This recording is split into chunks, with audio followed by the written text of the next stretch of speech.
Hello everybody, Chocolate 1040 for duty. Welcoming you back to an episode of my Brilliant Diamond Hooplocke Nuzlocke. Last time, we managed to defeat, I need to crash awake for a second then because we're in Route 212. No, we managed to defeat Fantina using only our Torterra, surprisingly enough, and been given a new episode where we are not allowed to EXP grind of wild Pokemon. This time, we're in Route 212, doing some EXP grinding off the trainers, which I have already done off camera, by the way. And before I move on ahead, I just want to point this out here. While I was doing the experience grinding, we have a trainer over here. The police officer. The police officer will only fight you during the night. They will always have two Pokemon and they will always lead off with a Hoot. The police officers that you actually have to deal with in this game, they always correspond with using the same Pokemon. What are these same Pokemon, you might ask? Well, you saw one of them straight away was Hoot, but the other one is like kind of be either Growlithe or Shinx or Luxio in that. They always use a Night Owl and a dog-like Pokemon. Even though Shinx and Luxio are kind of considered to be like cats for some stupid reason, but whatever. Anyway, here we get a TM for Bug Buzz. That's going to be a helpful TM to use later on. And there's also this path up here, which contains more items for us.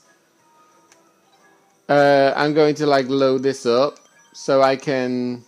There we go. So I can get the dowsing mechanism ready. Which just over here. Well.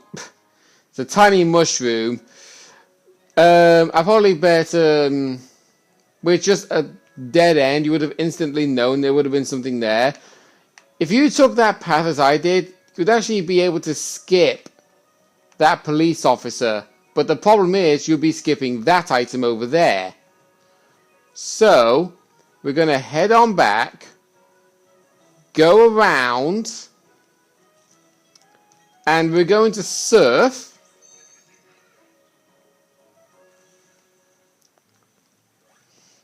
And over here, we get to pick up TM84 Poison Jab. I highly recommend you pick this up if you have a Pokemon on your team that is specifically dedicated to having that move.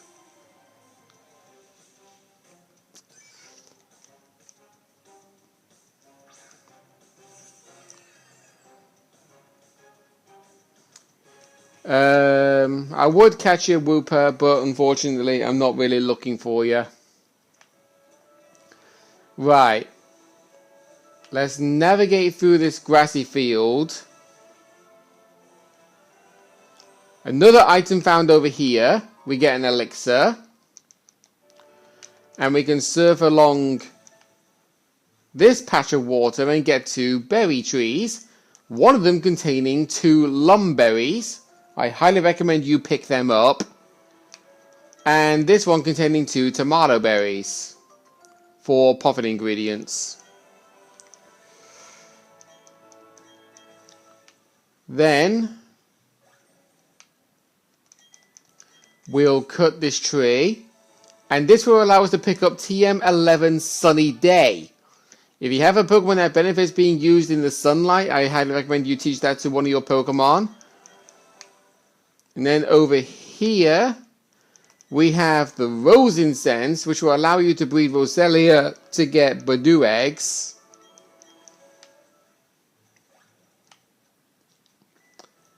And that's it for up there. So now we're going to go back down and we're going to pick up these. We got 2 Asper berries and what looks like 2 citrus berries. Yep.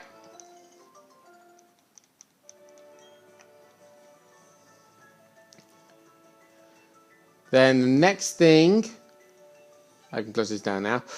There should be an item over here.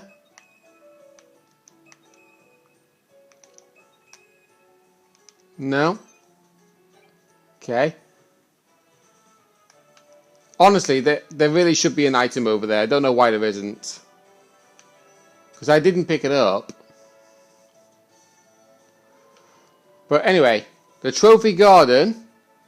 We head over here and we talk to this guy. If you remember when we talked to him on our last attempt. Okay, never mind. Is it you? No. Is it you? No, okay. Well, you get TM87 swagger. But I think reading this... Nothing. Literally nothing. Alright. Duly noted. I'm probably willing to bet that if you was reading this in the original Pokemon Platinum, it would tell you about the Pokemon Manaphy. And also if you go inside the Trophy Garden, you can actually find some wild Pokemon. Specifically, either Roselia or, I believe, Pichu.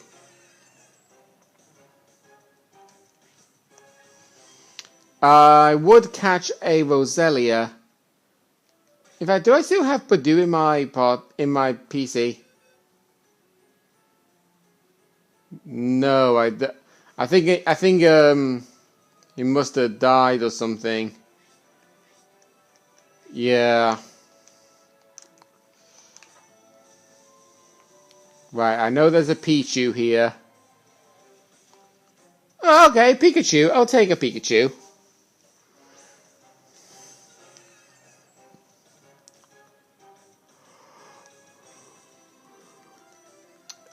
Not going to attack you because you're not really a defensive Pokemon, Pikachu, especially against a Mew. So good thing I got Quick Balls.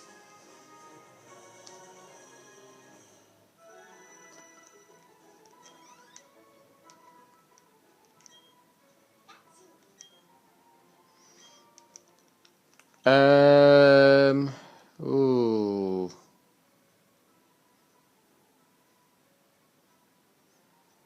You know what? I've been watching MJ TV's videos recently, and I do appreciate the work that his editor Katie puts into all of the videos that she edits. So oh, and usually in the video she's in, she tends to be very serious a lot of the times and tends to pick a fight for content. That is actually ironically perfect for Pikachu. Oh, fits her personality like a glove. Honestly. Right, okay. Oh, no. We can't fly if we're using the town map. There we go. No, I don't want to use cut. No, I don't want to use cut. Thank you. There. Fly to Jubilife City, because that's where we need to go.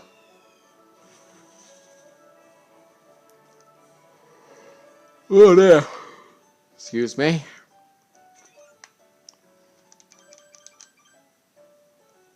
There we go. Changes to that. Actually, it's a good thing I did actually, because I need to heal up my Pokemon.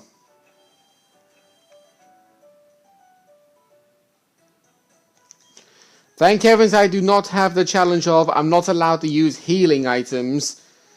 But then again, I think with that challenge, there is the concept of I can still use the Pokemon Center, I believe. I don't know, it's been so long since I've spun that on the wheel. So my memory is like a sieve on that, honestly. There's the guy that gives you the old rod.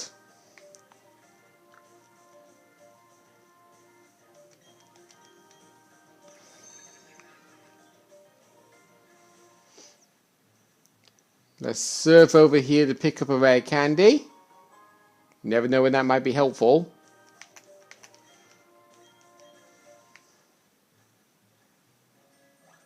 One of my friends playing Pokemon Scarlet. I don't know if you guys have been paying attention to me with my Twitter posts about my shiny hunting, because I have literally been trying my absolute hardest for the past 2 or 3 weeks to make my 100th shiny be a Rayquaza. But every single encounter that I had of Rayquaza where I caught it, which totals to over 110 by the way, not one time did it show up as a shiny. And I had a 1 in 100 shiny odds chance of getting it in the Dynamax Adventures. And then I remembered something when I was trying to research about if Dynamax Adventures is rigged. Because somebody actually put down a YouTube thumbnail and it was indicating how in the Dynamax Adventures, Shiny Solgaleo and Shiny Lunala show up more frequently than any other legendary Pokemon in the Dynamax Adventures. And honestly, I would personally agree. I've never seen it happen like multiple times. Like every time I caught a Solgaleo or Lunala in the Dynamax Adventures, it's always shown up as a shiny. I've only gotten one shiny of each when doing Dynamax Adventures the first time. But every other time, I never bothered catching Solgaleo or Lunala again. So I haven't got the foggiest idea if that actually is to be true or not. I wouldn't question it,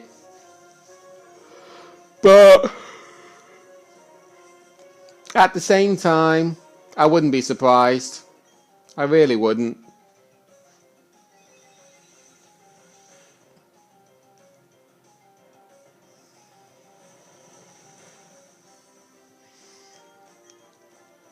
You're doing well, Wilson.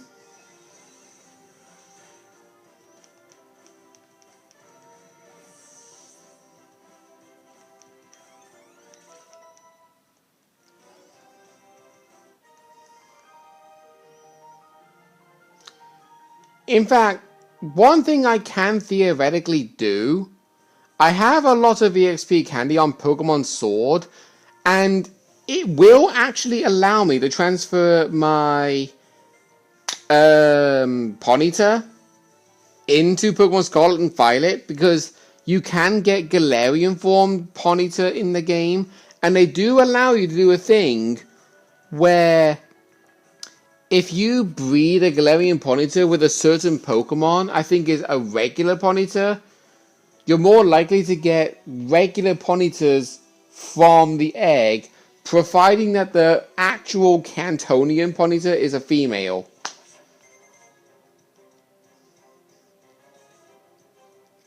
I think. I might need to look that up because I'm not 100% sure if I'm right on that or not. So, let's see.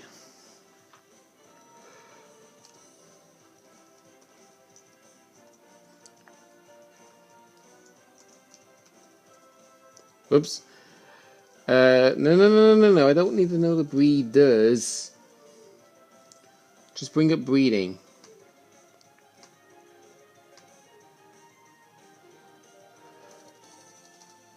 Okay, maybe if I just put down Pokemon breeding. There we go.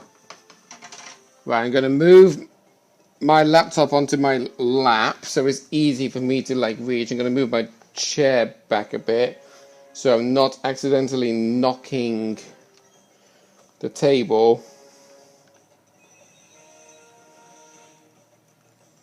Okay, let's have a look. So it does have a list about what Pokemon will hatch. So let's see. Oh, hang on. Oh, no. That's kind of boss. Incense, yep. Regional forms. Here we go. Right.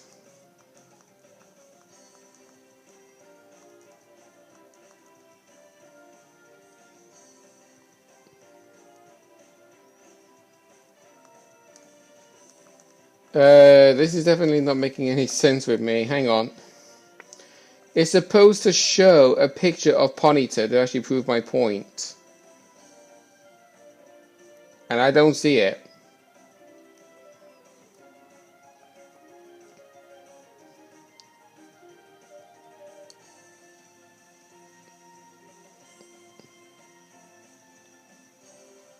Okay, never mind.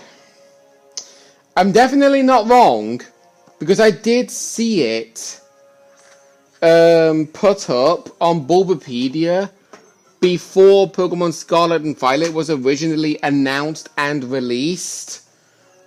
But I don't know why it is not showing the picture of Galarian Ponyta. It's just showing the Paldea form of Wooper, and occasionally the Hisuian form of Growly for some crazy reason. Right, Wilson, I'm going to give you a little bit of a break because you've been taking a few too many knocks. Starting to get all warm. Oh, somebody playing Mario Kart 8 Deluxe. I don't know if anybody who's watching from Europe has actually been paying attention to the news articles recently. Because on Saturday last week, Friday this week has already happened, and Sunday of next week, Nintendo have been like hosting a tournament, like something known as a online qualifier for a Mario Kart 8 Championship tournament that's going to be hosted in Frankfurt, Germany. I actually saw the news article for round 1, and I actually wanted to join it the first time, but I couldn't because I had to go to my brother's engagement party, because he is planning on getting married in about a couple of years' time. And then the second round popped up on Friday, and I was like, oh, okay, hang on. It's a qualifier for a tournament. I'm going to be looking to see where the tournament is being held. And when I saw it was being held in Frankfurt, Germany, I thought, no, thank you. I am not wanting to travel by plane from one country to another just to be a part of a tournament. And yeah, it actually does say the top 24 players will be a part of the tournament. So in other words, in each and every round, you have to finish in the top 8. If you already finished in the top 8 in the first tournament, and then you decided to join the second tournament and finish in the top 8 in that one, it would then probably pick the next person below you because you are technically already in the tournament or something. And I actually looked up and found out that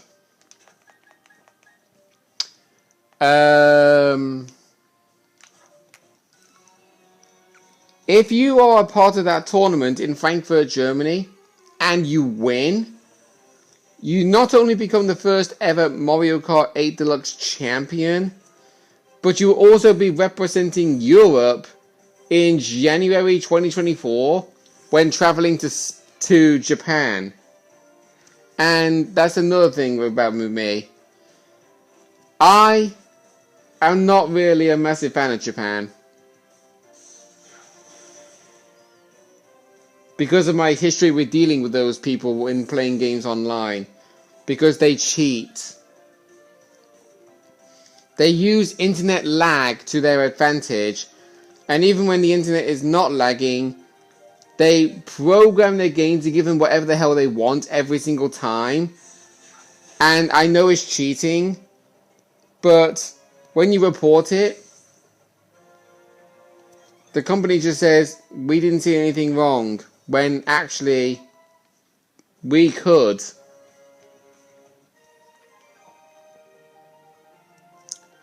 So Yeah.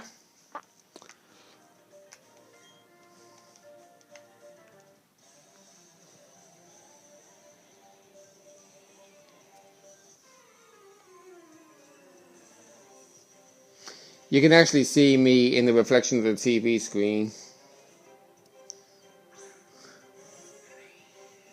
When the screen goes black, that is.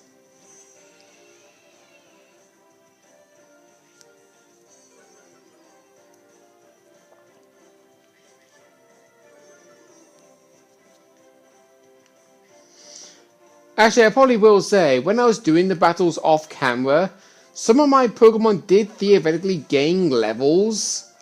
Luxray was one of them, and on one of the levels that Luxray leveled up, she wanted to learn Volt Switch, but I didn't want to teach it to her because physical attacker. Wow, you made a mistake, mate. You literally switched in my electric type for a Pokemon that's super effective against yours. Oh dear.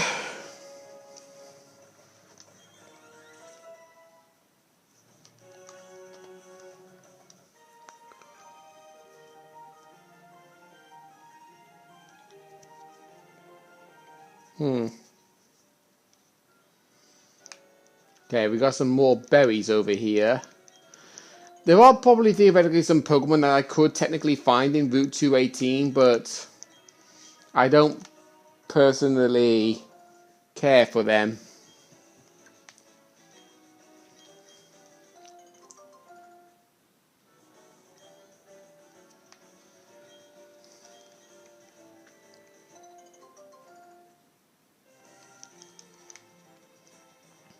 Okay. Okay, yeah, there's no item there. Right, entering this gate, and we get given the whole tutorial about seeing Pokemon of different countries or just different sprites for male and female.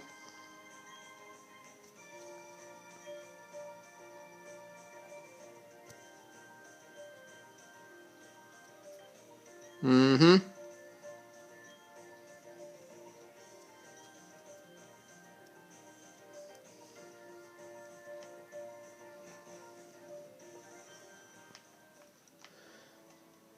Right. Candlelight City.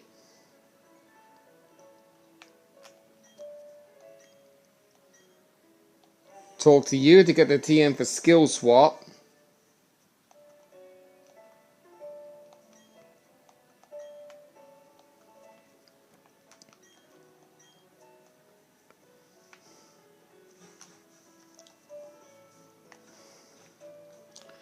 Pokemon Mart, move deleter.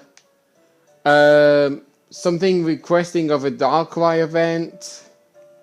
Let's go heal up my Pokemon once more. So, if you're wondering why you can see me in the TV reflection, just constantly picking up one part of my face, it's because there's a spot there, and I don't like it when I have dead skin forming over spots, because it makes my skin feel rough. So I just like try to get rid of it. Sometimes it does actually make it bleed, and honestly, you shouldn't really be picking your spots. But I just like feeling the smoothness when you rub your hands on your own skin, and you don't want to feel anything rough at all.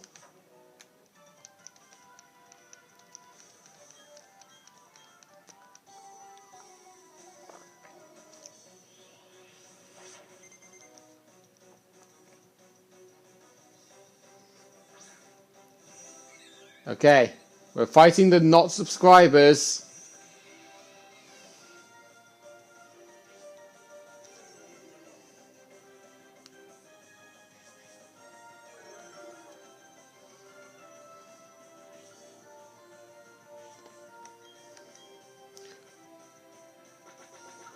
Really? It's ideal for you to use Endeavor when you're on 1 HP, Barry. Just telling you that now.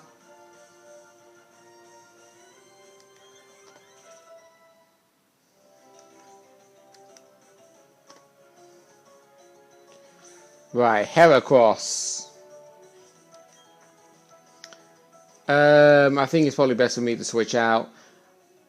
This would be ideal for me to use Epona, but Epona is a little bit low level, and I don't want to use any of my psychic types.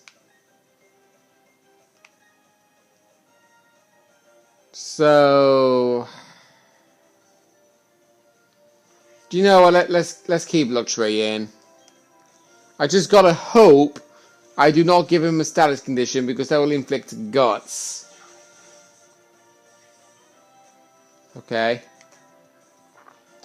Right, he used Brick Break. So, let's switch into Alakazam.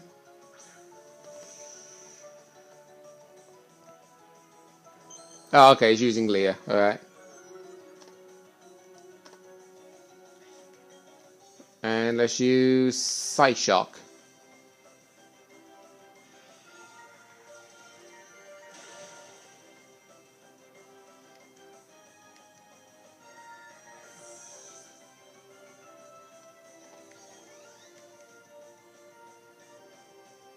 Okay, now Monferno. That should really be an Infernape. It is an Infernape if you're playing Pokemon Platinum. So I don't know why it's not the case in Diamond Pearl / Brilliant Diamond Shining Pearl. Don't really make any sense to me, personally.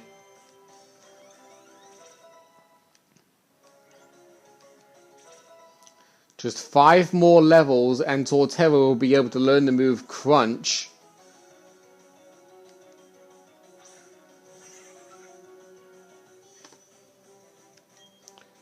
And then we got Breezel, and then the last Pokemon should be Roselia.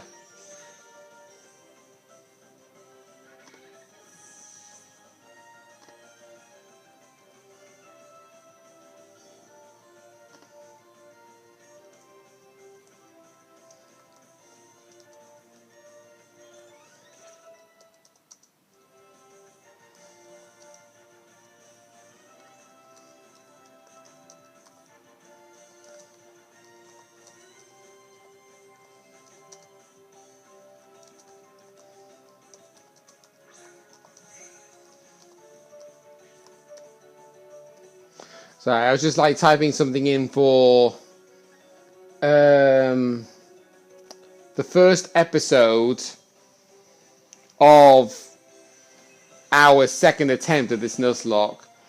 I was just putting down for episode 39 of this playthrough, the beginning of my second and last attempt of beating this Nuzlocke. Or I probably should put down the beginning of my second and last of attempting to beat this Nuzlocke.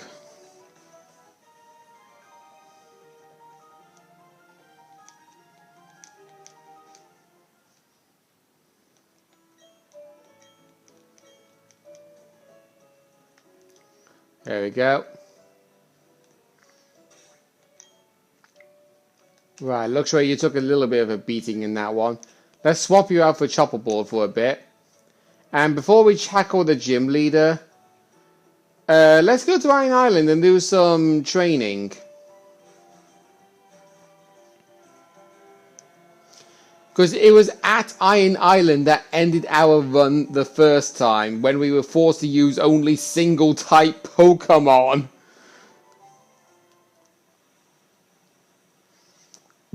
But we have actually reached the end of the episode anyway, so we might as well stop there. So next time on my Brilliant Diamond Hooplocke Nuzlocke, we are going to be attempting Iron Island to do some EXP training before tackling the gym leader of Canalay City. See you guys then.